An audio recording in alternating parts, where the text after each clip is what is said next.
Good morning class. Last lecture में आपको याद होगा कि हमने इंट्रोडक्शन किया था चैप्टर नंबर 1 का। अब हम एक्सरसाइज से स्टार्ट करेंगे। ऑल दो आप लोगों के पास अभी कॉपीज़ नहीं हैं, लेकिन जितने बच्चों के पास हैं वो ज़ाहिर है काम कर लेंगे। और अगर आपके पास अभी कॉपीज़ नहीं भी हैं, फिर आप थोड़ा सा वेट कर लें। वीडियोज़ आपके पास आ गई हैं, अभी आप देख लें, समझ लें। फिर जैसे ही आपके पास कॉपीज़ आएंगी फिर आप लोग कॉपी वर्क कंप्लीट करना शुरू कर दें। ठीक है, अब ये देखें, क्वेश्चन नंबर 1 है, fill in the blanks. First question में, फर्स्ट पार्ट में आपके पास ये है, if A T E number of element, यानी इसमें कितने नंबर ऑफ़ एलिमेंट्स हैं आपको नज़र आ रहा होगा। A T and E, 3 number of elements, आगे 3 लगेगा। सेकेंड पार्ट्स में देखें, letter in the word banana, number of element आप इसमें किस में हैं, कितने हैं, ये आपने ध्यान में रखना है।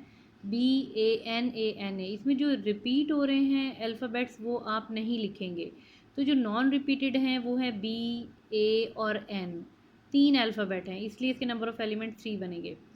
नेक्स्ट आपके पास है CX सच दैट, X, इसको इसी तरह से पढ़ते हैं X सच दैट। देखें, इसको आप यूं ही पढ़ेंगे X, ये जो 2 डॉट्स हैं इनको पढ़ेंगे सच that X is a counting number less than 10। 10 से छोटे कितने नंबर्स होते हैं, 2009। X such that is a letter in the word sleeves. अब इसमें नंबर ऑफ़ एलिमेंट कितने हैं, सेम आपने जो रिपीट हो रहे हैं वो अल्फ़ाबेट छोड़ देंगे। S एक बार, L, E और V बाकी रिपीट हो रहे हैं, तो ये कितने अल्फ़ाबेट बनेंगे, 4। नेक्स्ट में है E, if E that is equal to X such that X is an odd number divisible by 2। 2 से ऑड नंबर कोई ऐसा नंबर नहीं है जो 2 से डिविजिबल होता है, सो दैट इज़ 0। अब आगे आते हैं ट्रू फॉल्स पे।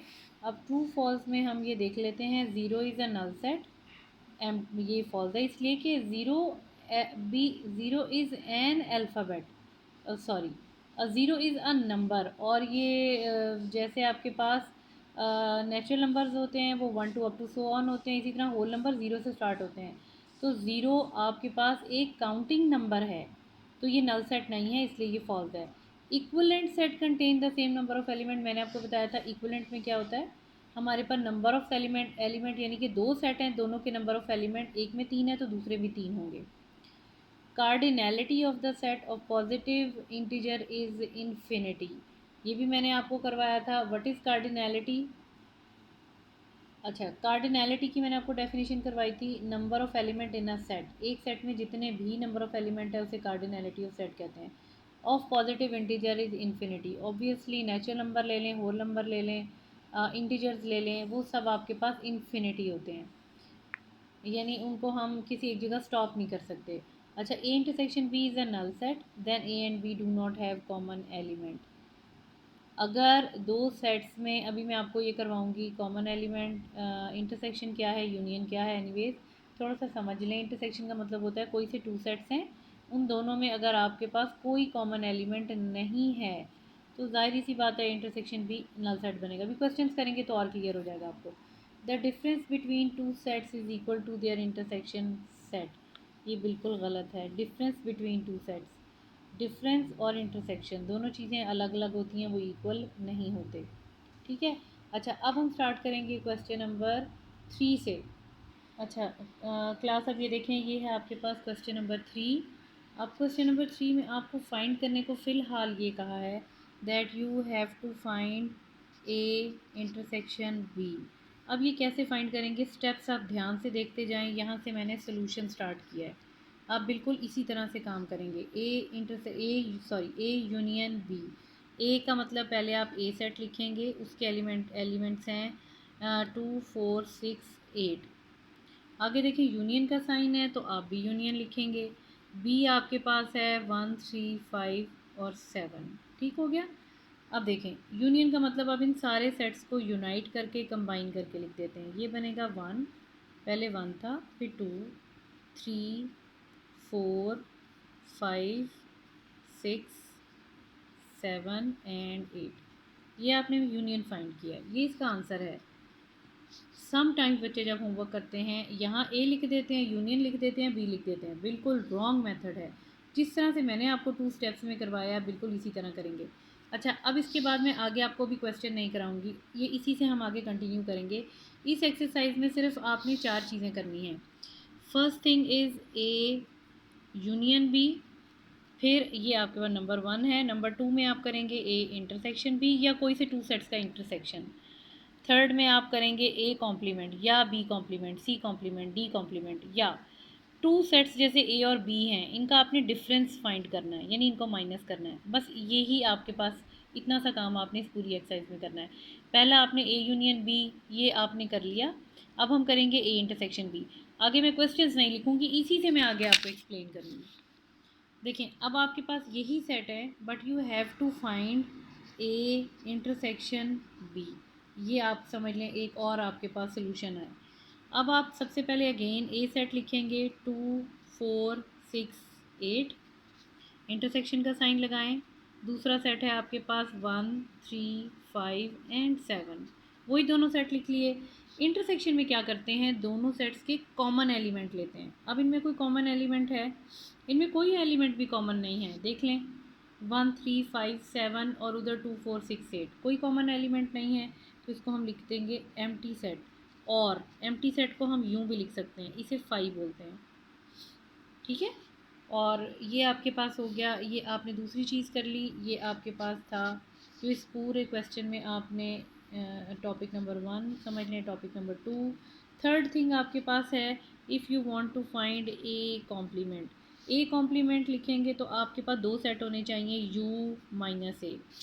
सपोज़ अगर आपने फाइंड करना है बी कॉम्प्लीमेंट तो वो होगा यू माइनस बी। अगर आपने फाइंड करना है सी कॉम्प्लीमेंट तो वो होगा U minus C. D complement कैसे होगा, यू माइनस डी, ठीक है।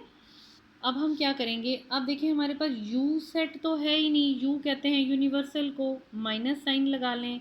ए सेट तो हमें ऊपर से मिल जाएगा क्वेश्चन में से 2 4 6 8, चलें वो तो लिख लेते हैं ना, 2 4 6 और 8 ये आपने एलिमेंट्स लिख लिए। अब आपके पास है यूनिवर्सल सेट तो है ही नहीं, चलें क्वेश्चन में फ़िलहाल हम यहाँ पर ऐड कर लेते हैं यूनिवर्सल सेट भी। ये आपके पास बनेगा सपोज 0 1 2 3 4 5 6 7। तो यही हम नंबर्स यहाँ पर लिखेंगे। ये थोड़ा सा हम क्लियर करके लिख लेते हैं, आपको यहाँ पे ज़रा समझ आ जाएगी। 0 1 2 3 4 5 6 7 ये लिए थे, माइनस ए सेट आपके पास था 2 4 6 एंड 8, ये दोनों कंप्लीट कर लिए। अब ध्यान से देखना है आपने, माइनस बेसिकली जो नेक्स्ट पार्ट आप फोर्थ पार्ट में आप ये सीखेंगे माइनस कैसे करते हैं। ये दोनों चीज़ें सेम हैं, थर्ड और फोर्थ पार्ट। ए कॉम्प्लीमेंट में सिर्फ यू में से हर सेट को माइनस करते हैं, लेकिन अगर ए माइनस बी लिखा है तो पहले ए लिखेंगे फिर बी लिखेंगे, दोनों यानी दोनों का मेथड सेम है। सिर्फ ए कॉम्प्लीमेंट का मतलब है यू में से ए माइनस करें, बी कॉम्प्लीमेंट यू में से बी माइनस करें, सी कॉम्प्लीमेंट यू में से सी माइनस करें। अच्छा अब देखिए, अब इसका मेथड क्या है, हमने करना कैसे है, करेंगे क्या, माइनस का ये रूल होता है दोनों सेट में सबसे पहले जो कॉमन एलिमेंट्स हैं उन्हें आप क्रॉस कर दें। ये क्रॉस कर दिया 2, 4 भी क्रॉस कर दिया, 6 भी क्रॉस कर दिया। अब आपने ये देखना है कि सिर्फ फर्स्ट सेट में जो रिमेनिंग एलिमेंट हैं, ये पॉइंट याद रखना है, बस इसे माइनस करना कहते हैं। सिर्फ फर्स्ट सेट के रिमेनिंग एलिमेंट आपका आंसर होगा। ये आपके पास है 0 1 3 एंड 5 7 भी है, 0 1 3 5 7 ये आपके पास सोल्यूशन सेट है, ये आपका आंसर है। ठीक है, सबको क्लियर हो गया माइनस कैसे किया है। यूनियन में एक बार रिवाइज कर लेते हैं। यूनियन में हमने सारे सेट्स को कंबाइन करके लिख दिया था, इंटरसेक्शन में सिर्फ कॉमन एलिमेंट, अगर नहीं आ रहा तो एम्प्टी सेट लिख दें। कॉम्प्लीमेंट में हमने क्या किया था, इसे कॉम्प्लीमेंट बोलते हैं। कोई भी जो गिवन सेट है उसे यू में से आपने माइनस करना है, यू आपने पहले रखना है, फिर माइनस जो भी गिवन सेट है, दोनों के कॉमन एलिमेंट्स क्रॉस करें, लेकिन सिर्फ फर्स्ट सेट में जो एलिमेंट बचेंगे वो आपने लिखने हैं। ठीक है, अब जैसे हमारे पास फोर्थ पार्ट यहाँ पर आ जाता है, नेक्स्ट पार्ट हम करते हैं। देखें नेक्स्ट पार्ट हम करते हैं, नेक्स्ट पार्ट में हमने ए माइनस बी फाइंड करना है। It means A minus B, इसी तरह लिखेंगे। ए सेट के एलिमेंट्स हैं आपके पास 2 4 6 8, माइनस बी सेट के एलिमेंट हैं आपके पास 1 3 5 और 7। ठीक है, अब क्या करेंगे, इन दोनों में जो कॉमन एलिमेंट हैं क्रॉस कर दें। कोई भी कॉमन नहीं है दोनों में, लेकिन फर्स्ट सेट में जो एलिमेंट बच गए हैं वो आपका आंसर है। आई होप सो ये कोई इतना मुश्किल काम नहीं था। ठीक है, दोनों सेट्स में जो कॉमन एलिमेंट थे वो हम क्रॉस करेंगे, क्रॉस तो हुए नहीं, फिर भी सिर्फ फर्स्ट सेट के जो एलिमेंट बच जाएंगे। और फर्ज करते हैं अगर फर्स्ट सेट में कोई भी एलिमेंट रिमेनिंग नहीं है तो आपका आंसर एम्प्टी सेट होगा। यानी माइनस में आपने ध्यान ये रखना है कि फर्स्ट सेट में अगर कोई एलिमेंट बचता है तो वो आंसर है, नहीं आ रहा तो भी वही आंसर है, फिर एम्प्टी सेट बनेगा। ठीक है, उसके बाद फिर हम आगे, अब आप लोगों का फ़िलहाल मैं इसी में नोटिस करवा रही हूँ अभी आप लोगों ने क्या काम करना है। नीट कॉपी पे आपने question number 1, question number 2, question 3, question 4 आप करेंगे। 4 में देखिए यहाँ पर लिखा हुआ है ए सेट तो दिया हुआ है और बी एम्प्टी सेट है, इनका यूनियन आपने फाइंड करना है। 5 एम्प्टी सेट है तो अब ये इसका आंसर आपके पास बनेगा 5 3 6 9। सबको अरेंज करके लिखते हैं। 8 की बुक में उन्होंने 5 को कंसिडर किया है, लेकिन 9 की बुक में आई थिंक 5 नहीं लिखा। इनको जब हम यूनियन लेंगे तो इसका आंसर 3 6 9 ही बनेगा। ठीक है, आप लोग इसी तरह लिखेंगे। अब क्वेश्चन नंबर 5 है, इसमें आपको इंटरसेक्शन की ही प्रैक्टिस करवाई है।